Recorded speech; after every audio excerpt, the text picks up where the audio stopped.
Bon matin tout le monde. Ce matin, on va parler du bonheur en entreprise. Je ne sais pas comment vous autres, vous percevez la capacité d'avoir du fun à tous les matins quand vous vous levez. Moi, quand je me lève le matin, j'ai un agenda bien précis. Je dois dire au moins tant de niaiseries dans ma journée.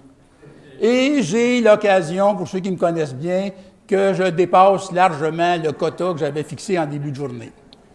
Alors, ma présentation, c'est qui, Michel Rajotte? C'est un jardinier de talent. Un jardinier de talent, ça fait quoi dans la vie? Ça jardine. Puis j'ai décidé de jardiner des talents en entreprise. Alors, le jardinier de talent, j'ai décidé d'essayer d'inclure là-dedans le bonheur. Qu'est-ce qu'on peut faire? Qu'est-ce qui est différent si nos employés sont heureux? Y a-t-il possibilité d'amener notre monde à avoir du fun? On travaille 40 heures par semaine. Ça, c'est tant qu'on n'est pas travailleur autonome, parce que là, les heures s'augmentent et croissent sans arrêt. Qu'est-ce qu'on peut faire pour avoir du plaisir à faire notre travail et d'aller de plus en plus vers nos rêves, nos objectifs? Alors, c'est ça que je me suis donné comme mandat, d'amener en entreprise les gens, les gestionnaires, à penser différemment. À penser que nos employés, s'ils sont heureux, ça va coûter bien moins cher pour faire de la productivité. Malheureusement, souvent, c'est qu'on augmente la pression sur nos employés, ce qui fait qu'ils sont épuisés, ils n'ont pas de fun, puis ils sont de moins en moins productifs. Alors, la mission que je me suis donnée, c'est vraiment de rentrer en entreprise pour développer cette culture-là. Alors, si on regarde ici, ma mission, conscientiser les entreprises à s'ouvrir une gestion axée sur l'humain. La vision, amener chaque individu à se responsabiliser également. Parce que pas juste au bas, ça fait quelque chose. Alors, souvent, on dit au patron, bien, donne-moi, moi, je vais te donner après. Ça, c'est comme le foyer. Tu es avec ta conjointe, ton conjoint, devant le foyer, puis le champagne coule à flot, puis tu dis au foyer, donne-moi du feu. Qu'est-ce que le foyer va te dire? Donne-moi du bois. Alors, c'est un échange d'un côté et à l'autre, cette affaire-là. Puis avec quoi je travaille surtout, c'est les valeurs. Alors, si vous remarquez bien, les valeurs, le premier, c'est l'humain, qui est au cœur des entreprises. Il n'y a pas d'entreprise s'il n'y a pas de personnes. Puis c'est les personnes qui vont faire en sorte que l'entreprise va bien fonctionner. La deuxième valeur, la créativité par le cœur. Moi, je pense que le cœur, il a toujours raison, puis il demande au cerveau de driver tous les objets, tous les projets qu'il y a dans sa tête. Alors, pour moi, le cerveau, il est au service du cœur. Les réponses sont toujours dans le cœur. Et la petite voix, quand elle vous dit quelque chose, écoutez-la donc. Elle a toujours raison. Et quand on se met à réfléchir, là, on commence à justifier des excuses pour ne pas faire ce que le cœur nous a dit de faire. Alors, pour moi, de développer ça, c'est vraiment de développer l'écoute du cœur. Puis tantôt, la conférence précédente, il parlait beaucoup de l'écoute, puis du non-verbal. C'est dans ce sens-là qu'il faut être vraiment présent à tout le monde. Vivre en harmonie avec les différences. Je pense qu'on est de plus en plus orientés, guidés, lancés, tous les réseaux en parlent constamment. On est tous différents les uns des autres. Qui est la meilleure personne à part soi-même? Et apprendre à se développer pour être le meilleur Michel possible. Après ça, au service de la vision, mission, valeur. Ça, je vais y revenir tout de suite après. Les bottines suivent les babines. Quand tu es le gestionnaire, puis tu dis à tes employés, ça se fait ou ça se fait pas. Inquiète-toi pas, les employés vont te surveiller pour voir si tu vas le faire toi aussi. Puis quand tu nommes un nouveau gestionnaire, tout le monde est tout de suite enligné dessus pour voir s'il fait ce qu'il est supposé faire. Alors, on doit être le porte-parole, la porte-étendard, dans le fond, des valeurs de l'entreprise. Puis le tout dans le bonheur, avoir du fun, puis s'assurer que les autres ont du fun aussi. Ça, c'est ma philosophie de travail. La productivité, qu'est-ce qui fait qu'un employé a le goût de rentrer? Il y en a qui disent, bien, c'est pas loin de la maison. Il y en a qui disent, bien, mes valeurs correspondent aux valeurs de l'entreprise. Hop! Le mot valeur revient. De plus en plus, c'est un langage. Dans vos entreprises, comme travailleur autonome ou entrepreneur de façon générale, est-ce que vous avez une vision, mission, valeur? Ta première job, quand tu rentres le matin, il faut que tu dises, moi, je dois rendre heureux mon personnel. C'est ma priorité comme gestionnaire. Ça fait différent que de penser au profit, penser à tout ça, la productivité. Plus les employés sont heureux, plus ça va être rentable, ça c'est clair. L'évolution. Un jour, on a parlé de boss. Un jour, ça s'est modifié par le gestionnaire. Un moment donné, ça a tourné vers le coach, puis maintenant, on est rendu à l'étape du jardinier. Puis moi, c'est vraiment ce que je veux développer en entreprise, jardinier nos talents. L'évolution, ça, c'est plate en mot dit. Ça veut juste dire que pendant la période du temps, il y a quelque chose qui a évolué dans la vie. le boss, la patente. Maintenant, on est beaucoup plus à l'écoute des employés, à l'écoute du personnel, à l'écoute de leurs valeurs. Qu'est-ce qui fait qu'on fit ensemble dans l'entreprise? S'il y en a qui connaissent John Strzelecki, ceux qui n'ont pas eu la chance de lire ces 2 livres sur les 5 grands miracles de la vie, prenez la peine de lire ça. C'est une philosophie. D'ailleurs, on a une entreprise à Sainte-Thérèse, des LGL, ça en est un modèle de pratique de cette philosophie qu'il y a là. Lui, tout ce qui est important, c'est de faire en sorte que chaque employé est heureux et qu'il fit dans la culture. Son taux de roulement, il est à peu près à 0,5 %. Il y a un line-up à la porte, puis les gens veulent aller travailler avec eux autres. Il est sur le bonheur des employés, sur l'importance de l'employé, constamment. Est-ce qu'il y en a qui connaissent cette image-là, qui reconnaissent cette image-là dans un film? Dans le film de pas Dr. Zhivago, il commence à être vieux, moi, là, Dr. Patch Adams, OK? Le monsieur qui est supposé être vieux puis débile, il a dit, qu'en faisant cette image-là, regarde ce que tu vois. Alors, Adams disait toujours, je vois 4 doigts. Non, regarde. Mais si vous faites l'exercice en mettant vos 4 doigts devant vous, puis essayez de regarder plus loin, vous allez voir autre chose. Alors, de regarder en gestion, est-ce que je peux voir autre chose? Est-ce que je m'arrête toujours juste aux 4 doigts qui sont là? Qu'est-ce qu'il y a au-delà de tout ça? Alors, c'est ça le grand message de ce livre-là. C'est un livre que j'ai adoré, que je réécoute 2 à 3 fois par année, comme l'autre film qui s'appelle La Société des poètes disparus. Ça, c'est un autre modèle de philosophie, de développement d'étudiants, de jeunes. Alors, c'est des personnages qui m'ont beaucoup influencé de ce côté-là. Donc, de regarder plus loin, oser être différent. Quels sont ceux qui ont regardé leur entreprise puis que ça fait 22 ans qu'elle fonctionne de la même façon, avec les mêmes paradigmes, puis à un moment donné, vous engagez un coach qui vous dit, bien, il faudrait que tu fasses ça différemment. Wow, on ne change pas une équipe gagnante, on ne change pas une méthode gagnante. Je pense qu'on est pris aujourd'hui à devoir changer. Pouvons-nous être différents? Pouvons-nous voir les choses différemment? Il faut apprendre à regarder au-delà d'eux. C'est tellement facile de faire juste un copier-coller. Ça ne marche plus. Les nouvelles générations qui rentrent dans nos entreprises, ils ont-tu le goût d'attendre 25 ans, avoir leur monte en or, prendre leur retraite? Ils ne sont pas là. Tu sais, ils te demandent en commençant, bien, vends-moi donc ton entreprise. J'ai-tu le goût de faire affaire avec toi? Tu n'entendais pas ça avant. Quand quelqu'un avait un job, bien, tu fermais ta boîte, tu travaillais. Comme Yvon Deschamps disait, moi, j'ai un maudit bon boss. Il me prête sa tondeuse quand j'y coupe son gazon. Mais il y avait un maudit bon boss. Il était content de ce boss-là, lui. L'approche du jardinier, puis pensez vraiment, je pense vraiment culture. Bien, chacun de mes employés, c'est un plant. C'est une fleur. De temps en temps, c'est un légume, mais c'est comme un peu, c'est pas fort comme expression. Je l'ai dit hier, quelqu'un m'a dit, tu me traites de légumes. Oh, je pense que c'était pas le bon geste. Maintenant, je parle de fruits, de fleurs, de plantes. Comment il s'y prend? Il offre des conditions favorables. Et des conditions favorables, ce n'est pas l'augmentation de salaire. On a tout ça. Quand il y a des négociations en affaires, le salaire, l'augmentation de salaire, ça dure à peu près comme effet 2 à 3 mois, gros max. Parce qu'à partir du moment où on est en négociation, les employés commencent déjà à dépenser l'argent qu'ils vont peut-être négocier avec l'employeur. Fait que quand le chèque arrive, ça ne change rien. Qu'est-ce qui fait qu'on consomme nos employés? C'est l'ensemble de l'œuvre. Comment est-ce qu'on les traite? Comment est-ce qu'on les accueille? Comment est-ce qu'on les reçoit? Qu'est-ce qu'on fait pour eux autres? Puis il apporte des solutions selon les saisons. Chaque employé est différent, chaque plan est différent. Est-ce que je prends la peine d'enlever les mauvaises herbes autour de chacun de mes employés? Quelles sont ces mauvaises herbes-là? Est-ce que je les connais, les mauvaises herbes? Qu'est-ce que je peux faire pour les connaître? Est-ce que je m'occupe de mon employé ou il fait partie, c'est le numéro 47.8?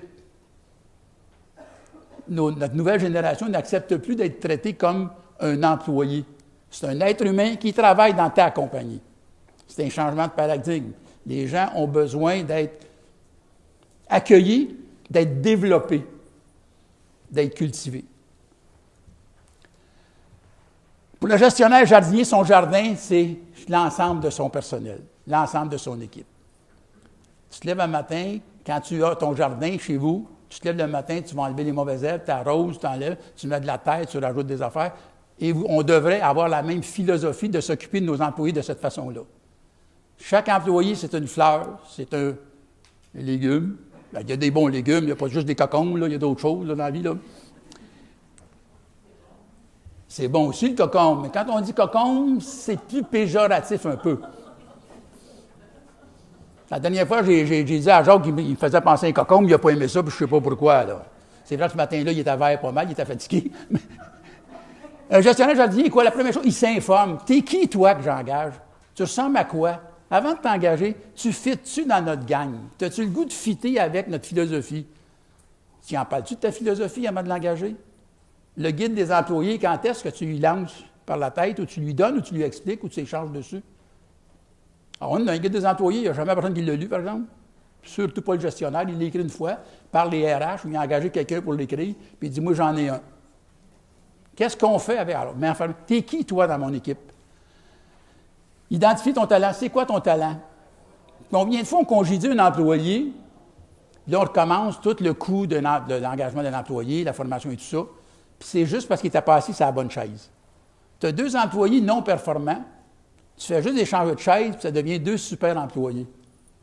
Un extraverti, tu peux l'envoyer partout dans les colloques, dans les congrès, dans les réseautages et tout ça, mais l'introverti, il n'aime pas ça. Faire émerger le talent, est-ce que je fais des efforts pour que le talent que tu as, toi, il peut-tu s'éclore? Qu'est-ce que je fais comme effort? Oui, mais tu n'es pas bon. Qu'est-ce que tu as fait comme gestionnaire? Est-ce que j'engage les bonnes personnes qui ont le bon talent? Est-ce que je m'en occupe? Alors, développer le talent. Favoriser la Nintendo, la propriété de projet. Les jeunes qui sortent des écoles, ils ont été élevés avec 4 sur le même pupitre. Nous autres, les plus vieux, on avait chacun notre pupitre. Puis touche pas à mon pupitre. Puis quand je rentrais le matin, j'enlevais ma gomme, je la collais en dessous du bureau, puis à 4 heures, je la reprenais, puis je partais avec. Maintenant, les enfants travaillent tous sur 3, 4, 5, 6 sur le même bureau, sont en projet. On les amène dans nos entreprises, puis on les met chacun dans leur coin. Ils sont tous en cœur, ils ne veulent pas travailler. Ils travaillent en gang, eux autres. Imagine-toi quand ils se multiplient entre eux autres, tout ce qui se passe. La technique Nintendo, c'est développer, encourager la mauvaise erreur. La mauvaise erreur, elle doit être mauvaise, cette erreur-là. Encourager l'erreur. Une rencontre, maintenant, cette semaine, on va parler, c'est quoi ta pire erreur que tu as faite cette semaine? On va en jaser. Puis toi. Tout le monde va parler de son erreur. Et de dire comment l'éviter à l'avenir. C'est quand la dernière fois qu'on a fait un meeting sur les erreurs? Puis si je travaillais autonome, quand je me suis assis, quelles sont les erreurs que j'ai faites cette semaine? Puis de quelle façon je pourrais les corriger pour l'avenir? Alors, osez faire ça. Cette semaine, rencontre sur les erreurs. Quels sont les indicateurs de succès? Bon, le profit, productivité, retour sur l'investissement, taux de roulement. Ça, c'est tout vrai, puis on fait juste parler de ça. C'est pas ça le plus important. Le plus important, c'est le facteur humain. Combien de temps j'investis sur les humains? La job d'un propriétaire d'entreprise, c'est de rendre heureux si tu as une grosse pyramide. Puis, avez-vous remarqué la pyramide, comment je la dessine? Je ne la dessine pas comme ça, moi. Je la dessine comme ça. Le boss qui est en bas de la pyramide, on va voir quelques dessins là tout à l'heure, tantôt.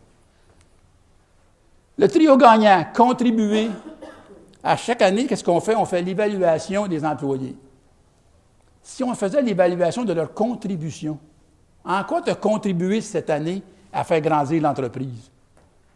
Il me semble que c'est plus positif que de dire, bien, on t'avait demandé 47 d'augmentation, tu as fait juste 46, fait que c'est pas fort. Et là, on parle juste des défauts, puis on dit à l'employé, je veux que tu corriges tous ces défauts-là. Bien, les bons coups qu'il fait, on n'y en parle pas. On ne l'augmente pas. Je ne serai jamais bon en informatique. Puis manuellement, la même chose. Mon père il était comme moi, ou j'étais comme mon père. Il disait, moi, j'haïs tellement faire des choses manuelles que je pense que j'haïs même ceux qui aiment ça. Et je suis dans cette catégorie-là. Quand je me suis séparé, ma conjointe est partie avec le coffre abouti. Ça vous donne une idée?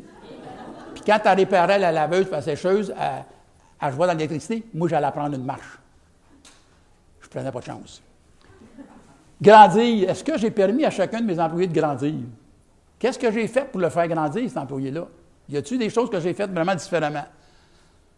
On a-tu le droit d'avoir du fun? Ah, il y en a qui ont le département de l'air bête. Puis il dit, donc je suis de bonne humeur, mais dis à ta face, elle n'est pas au courant, elle. Un sourire, bonjour. Il y a du monde, il y a des gestionnaires qui rentrent dans le bureau le matin, là, puis il ne faut pas que tu te poses devant sa porte parce que tu vas te faire enfarger. Il va s'enfarger surtout, puis il ne te parlera même pas. Lui, il rentre travailler. Travailler dans le fun, moi, j'aime plus de fun. Moi, j'ai éduqué mes enfants, j'ai essayé de faire de quoi avec mes 2 gars, en ayant le plus de fun possible. Toutes les niaiseries qu'on pouvait faire ensemble, c'était incroyable. Une journée, le plus vieux, il jouait avec dans ce staff-là, il appelait ça des fudgicles ou des révélos avec de la crème glacée et un chocolat par-dessus. Puis il battait la mesure, puis hop, le révélo est parti sur le mur. Ça a fait... Et là, on s'est mis à rire. Fait que le plus jeune, qu'est-ce qu'il a fait? Il a fait la même chose. Puis le bonhomme, qu'est-ce qu'il a fait? Il a fait la même chose. Ma femme m'a dit, ça se fait pas. C'est pas vrai, regarde. Et le plaisir du plaisir était tellement plus grand que la punition de faire le ménage. Moi, j'aime mieux le plaisir. Mon père disait ça, je dis, Père, arrête de me chicaner. Tes punitions sont jamais aussi grandes que le plaisir que j'ai à faire les mauvais coups. T'es perdant à chaque fois. Ça me stimule même. Je vais te tester jusqu'à temps que ça va me faire mal. J'ai un peu de masochie sur moi. Quels sont les liens qui ont entre les résultats d'affaires et le résultat d'un personnel heureux?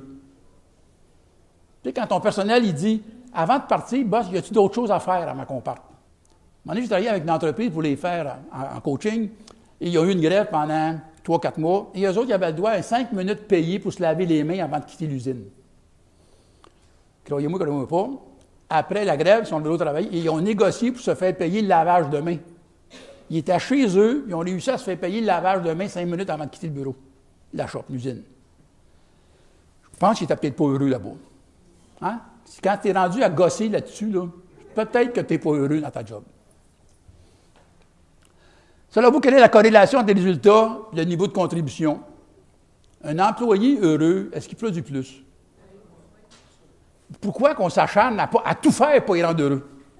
Ah, on est tous convaincus de ça. Qu'est-ce que tu vas faire demain matin pour que ta gang soit heureuse? Puis toi, comme travailleur autonome, quand est-ce que tu vas faire quelque chose pour te rendre heureux, toi aussi? Hey, c'est long des heures de travail. Ça peut être très long. On peut-tu avoir du fun? Ça, c'est comme le téléphone. Moi, je l'écris F-U-N. Et non pas P-H-O-N. On peut-tu avoir du fun à faire du téléphone? Hein? C'est juste j'en dis beaucoup de niaiseries, là. Je suis rendu un expert. L'avantage que j'ai, je suis plus vieux que vous autres, fait que j'ai pu accumuler plus de niaiseries dans ma vie. Ça, c'est un avantage. Et si vous manquez d'idées, appelez-moi, je vais vous en donner un joli voyage. L'employé veut savoir qu'est-ce que j'obtiens ici, qu'est-ce que tu me donnes comme employeur. Puis le deuxième, en quoi je contribue, en quoi je suis utile.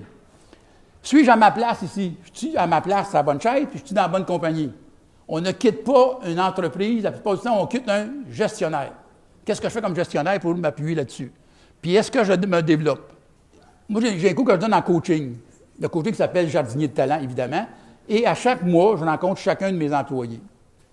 La première partie, une fois par mois, c'est pour 20 minutes, c'est pour son développement personnel. Puis quand je l'ai à le superviser pour des erreurs techniques, ça, c'est un autre job. Mais à chaque mois, je rencontre mon personnel pour lui permettre de s'améliorer. Mon programme en début d'année, je dis, Albert, qu'est-ce que tu veux devenir dans la prochaine année? Puis c'est pas juste dans la job, dans sa vie personnelle. Est-ce que tes valeurs fit avec celles de l'entreprise? C'est quoi ta raison d'être? Ceux qui ont lu ou qui veulent lire John C. Lake, c'est quoi ta raison d'être? Elle fit-tu avec chez nous? Développer les personnes. Si elle est une meilleure personne, elle va être meilleure à la maison. Puis quand elle va partir de la maison, elle va avoir le goût de venir travailler. Puis quand elle va faire l'influence à la maison aussi. Alors, c'est un deal. Rendons nos employés heureux, ils vont être heureux partout. Au cours des 6 derniers mois, quelqu'un s'est-tu occupé de moi? Y a-tu quelqu'un? C'est quand la dernière fois que vous avez fait un compliment à un employé? Mais comme employé, c'est quand la dernière fois que tu as dit à ton boss que tu aimes ça travailler avec lui? Ça va des deux bouts, cette affaire-là. Les gens quittent rarement l'entreprise, ils quittent leur gestionnaire. C'est celle-là que je voulais amener. La nouvelle philosophie en gestion, c'est le boss, là, il n'est plus en haut. Le gestionnaire principal, il est en bas de la pyramide, il est la source. Sa job, c'est de nourrir son équipe. Puis plus il nourrit tout le monde de bonne heure, bien, ça va se faire au bout. Puis à la fin, comme cet arbre qui est là, c'est qu'à la fin, gardez les mains ouvertes vers les clients. Les clients ultimes, ils vont être heureux parce qu'en chemin, chacun de nous a fait sa job. Connaissez-vous ce monsieur-là? Il a fait quelques réalisations dans sa vie. Puis il dit, l'important, ce n'est pas le client ultime, c'est mon employé. C'est qui, moi, comme gestionnaire principal, mon premier client? C'est, exemple, mes VP. Les VP, c'est qui? Les assistants VP, puis on monte de même. On monte dans la pyramide, on ne descend pas. Le client ultime, c'est le client. Dans l'autre sens, c'était qui? C'est le boss. On travaillait pour le boss. Revirez de bord, travaillons pour nos clients et développons qui sont chacun de nos clients. Mes sources, John Strelicky, c'est lui le livre, là. Le serviteur, ça aussi, c'est un bon livre. Des règles, une équipe, une question de confiance. Est-ce qu'il y en a qui ont déjà fait cet exercice-là? De se laisser tomber dans les bras de quelqu'un d'autre, les yeux fermés. Il faut qu'à la limite, ton employé ait confiance à ce point-là en toi. De développer ce mécanisme-là. Et vice-versa. J'ai confiance en mon boss, à mon gestionnaire, et le gestionnaire a confiance en moi. Une question d'équipe. Les conditions de travail, regardez sa liste, comment est-ce qu'il est loin. Les conditions de travail salariales, financières. Occupons-nous de l'environnement. Qu'est-ce que je peux faire pour, à tous les matins, j'ai le goût d'aller travailler. Dimanche soir, là, il ne se met pas à broyer jusqu'à lundi matin parce qu'il sait qu'il rentre demain matin. Ça, c'est une belle phrase que quelqu'un nous a dit à un moment donné. On devient ce que l'on tolère. Si tu acceptes que tout le monde a l'air bête dans le bureau, ça va être un maudit beau bureau d'air bête. Développer des aires bêtes, c'est beaucoup plus facile. Puis ceux qui sont paresseux, ça prend 7 muscles pour sourire et 21 pour avoir l'air bête. Fait que les paresseux, souriez, c'est plus facile. Entrepreneur ou entredonneur? Oui, le jeu de mots. Entrepreneur, on prend les uns des autres. Entredonneur, on donne les uns aux autres. Le pot est beaucoup plus gros au lieu de s'emballer chacun notre tour. Présentéisme, ça coûte combien? Mais quand les employés ne sont pas heureux, ils sont malades plus souvent. Puis des fois, ils ne sont pas vraiment malades, ils sont juste malades de te voir la face. Ils aiment autant rester chez eux. Des trucs, travailler la mission, vision, valeur et la faire vivre. Les valeurs, c'est prioritaire. On travaille, on coach selon les valeurs. La raison pour laquelle je te rencontre aujourd'hui, c'est de parler du manque de respect que tu as eu envers telle personne la semaine passée. C'est une valeur de respect chez nous, il faut qu'elle s'applique. En même temps, il faut que le boss le soit aussi. Regardez où je suis aujourd'hui, comme dans la vente. La situation actuelle, la situation rêvée, entre les deux, il y a un écart. Puis qui peut combler votre écart dans la bonheurisation de vos entreprises? C'est mes affaires. Un petit peu 20%. Maintenant, dans la salle, est-ce qu'il y a des gens qui sont en affaires, qui ont le goût de rencontrer Michel Rajotte pour qu'on vous installe un plan de bonheurisation dans votre entreprise? C'est à vous de décider. Là, c'est là que supposé arriver quelque chose qui va faire de la musique. Non. Bien, je peux chanter comme le père Gédéon chantait, moi. J'ai 2 grands bœufs dans mon étable, 2 grands bœufs blancs tachés de l'eau.